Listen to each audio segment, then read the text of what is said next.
Right Devi Prasad గారు ఇంకా గొర్రెల స్కామ్ కి సంబంధించి కొన్ని విషయాలు వెలుగు చూస్తున్నాయి. అలాగే బూడిద స్కామ్ అంటున్నారు. ఎందుకని ఇన్ని స్కామ్స్ లో ఎందుకని పేరు బయటకు వస్తుంది? ఇప్పుడు ప్రభుత్వం అన్నప్పుడు ప్రభుత్వం నిర్ణయం ఏముంటుంది? ప్రభుత్వం అనేక సంక్షేమ పథకాలు అభివృద్ధి పథకాలు అమలు చేయాలని క్యాబినెట్ నిర్ణయం తీసుకొని ఎగ్జిక్యూషన్కి పెడుతుంది. ఎగ్జిక్యూషన్ పెట్టిన దగ్గర వేల యూనిట్లు ఇచ్చిన దగ్గర ఎక్కడో దగ్గర ఓ 10 యూనిట్లో 20 యూనిట్లో 50 యూనిట్లో ఏదైనా అవినీతి జరిగితే డెఫినెట్గా అటువంటి వాళ్ళ మీద చర్య తీసుకోవచ్చు. ఎవరైనా గొర్రెల యూనిట్లో ఏమైనా అవినీతి జరిగినా ఇంకొకటి జరిగినా ప్రభుత్వ అధికారులు కావచ్చు, దాని వెనుక ఇంకెవరైనా శక్తులు ఉంటే ఎవరి మీద ఏదైనా విచారణ జరగవచ్చు. కానీ ఈ 10-20 యూనిట్లను అవినీతి అని చూపించి మొత్తం ఆ గొర్రెలు ఇవ్వడమే తప్ప అనేటువంటి దానికి అలా టూ ఎక్స్ట్రీమ్గా పోతూ ఉన్నారు. కాబట్టి డెఫినెట్గా ఇవి అంటే ప్రభుత్వం ఏం చేసిందంటే కాంగ్రెస్ ప్రభుత్వం అనేక హామీలు ఇచ్చింది. 100 రోజుల్లో మేము అనేక పనులు చేస్తామని చెప్పారు. ఈ 100 రోజుల్లో ఏ ఒక్క హామీ కూడా అమలు చేయలేదు.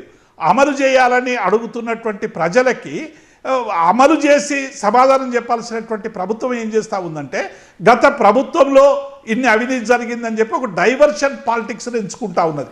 అంటే మీరు మాకంటే మెరుగైనటువంటి పాలన ఇవ్వాలి అని ప్రజలు ఒకవైపు మిమ్మల్ని ఎన్నుకుంటే మీరు చేస్తున్నది ఏంది అంటే మీరు పరిపాలనపై దృష్టి పెట్టకుండా ప్రతీకార పాలన చేస్తూ ఉన్నారు. గత ప్రభుత్వంలో ఏం జరిగింది, ఏం అవినీతి జరిగింది, ఏమైంది వీటికి వేయండి, మీరు సపరేట్గా చేసుకోండి. కానీ మీరు ఇచ్చిన హామీలు ఏమైనాయని ఇవాళ అడిగితే ఎదురుదాడి చేసేటువంటి ప్రయత్నం చేస్తూ ఉంది.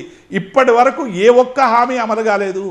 ఇవాళ రైతు భరోసా ఇస్తామన్నారు, పాత రైతు బందే ఒకసారి ఇచ్చారు, ఇంకొకసారి వేయనటువంటి స్థితి. రుణమాఫీ గురించి మీరు 9వ తారీఖు నాడు సోనియా మరి మేము ఇందిరమ్మ పాలన వస్తుంది, సోనియా గాంధీ జన్మదినం ఉంటుంది, 9వ తారీఖు నాడు రైతులంతా ఉరికి పరిగెత్తి మీరు 2 లక్షల లోన్ తీసుకోండి మేము రుణమాఫీ చేస్తామన్నారు. ఇప్పటి వరకు రుణమాఫీకి సంబంధించినటువంటి పరిస్థితి లేదు.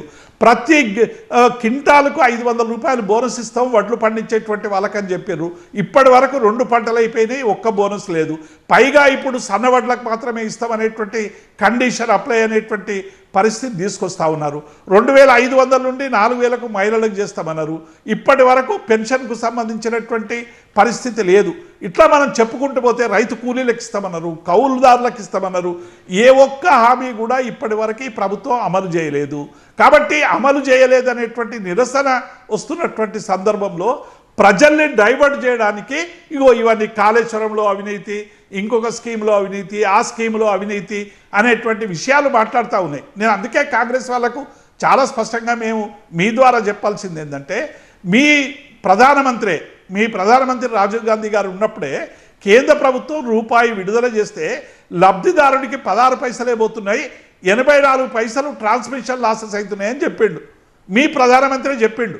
అంటే వ్యవస్థలో ఉండేటువంటి అనేక లోపాల వలన నిజంగానే ప్రభుత్వంలో అక్కడో ఇక్కడో ఏవైనా సమస్యలు వస్తే వాటిని సవరించాలి. కానీ మొత్తం ప్రభుత్వ విధానాలనే ప్రశ్నించడం అనేటువంటిది కొత్తగా వచ్చినటువంటి ప్రభుత్వాలకు ఒక పరిపాటు అయింది. ఇది ఇక్కడి నుంచి ప్రభుత్వం ఏ ప్రభుత్వమైనా కంటిన్యూ ప్రాసెస్లో ఉంటుంది.